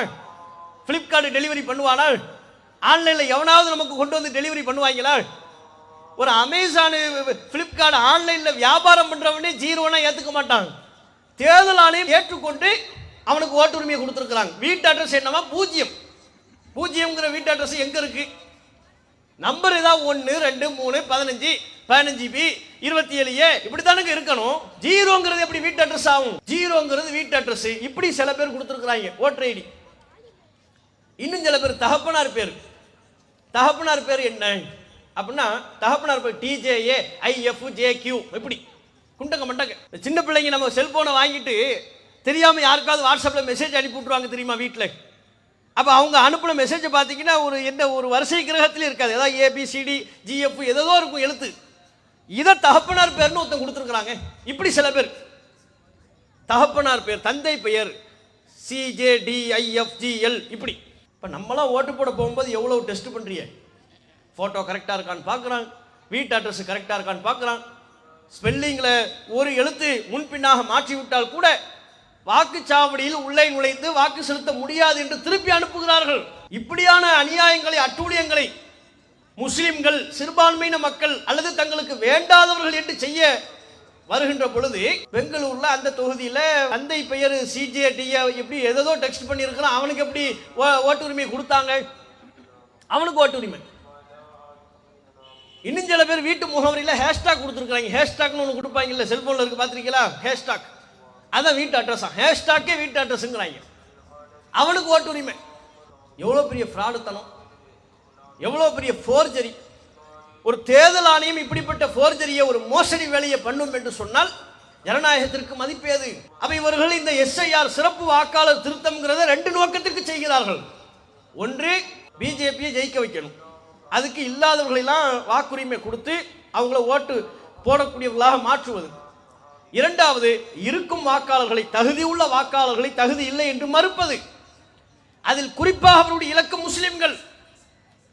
முஸ்லிம்களை குறிவைத்து இது போன்று ஏராளமான இன்னல்களை தொடர்ச்சியாக கொடுத்து கொண்டே வருகிறார்கள். இந்த நாட்டில் சிறுபான்மையின மக்களாக இருக்கிற முஸ்லிம்கள் நாம் சந்திப்பதை போல நெருக்கடிகள் வேறு யாரும் சந்திக்கிறது இல்லை.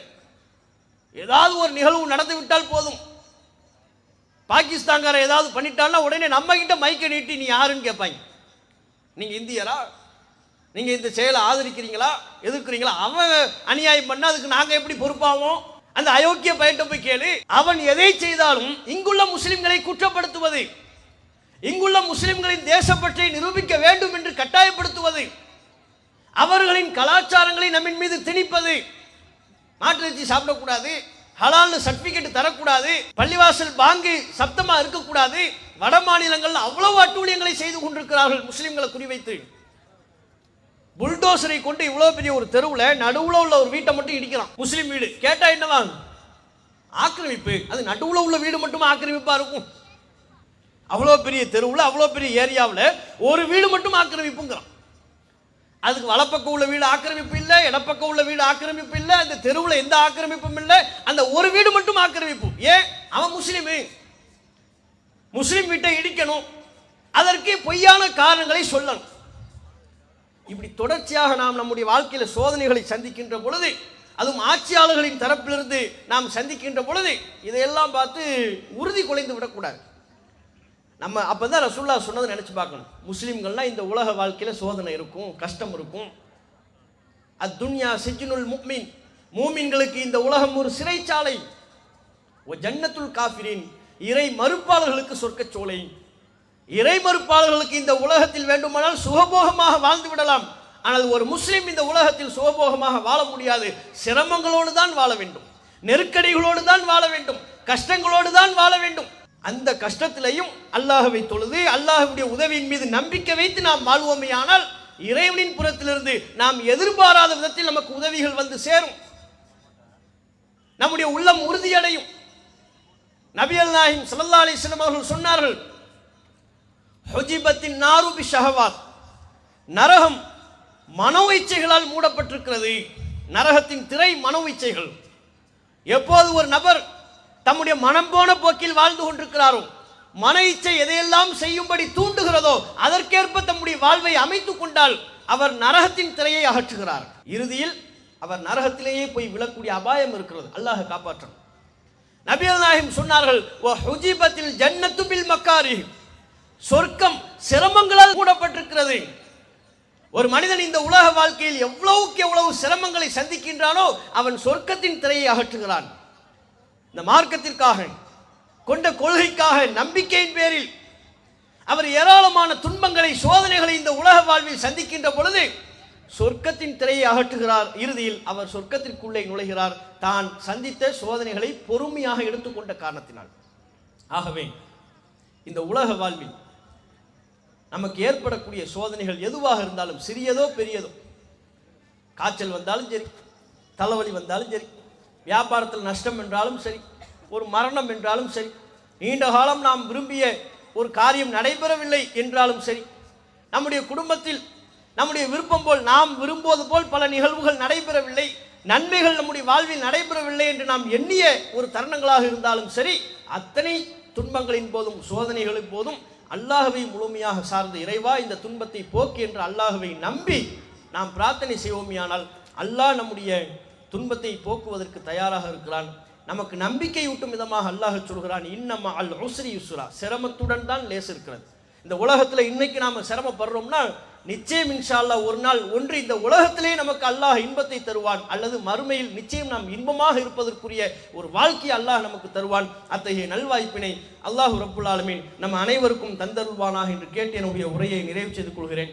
வாஹிரு தஅவானா அல்ஹம்துலில்லாஹி ரப்பில் ஆலமீன். அஸ்ஸலாமு அலைக்கும் வரஹ்மத்துல்லாஹி வபரகாத்துஹு. அல்லாஹு அக்பர், அல்லாஹு அக்பர்.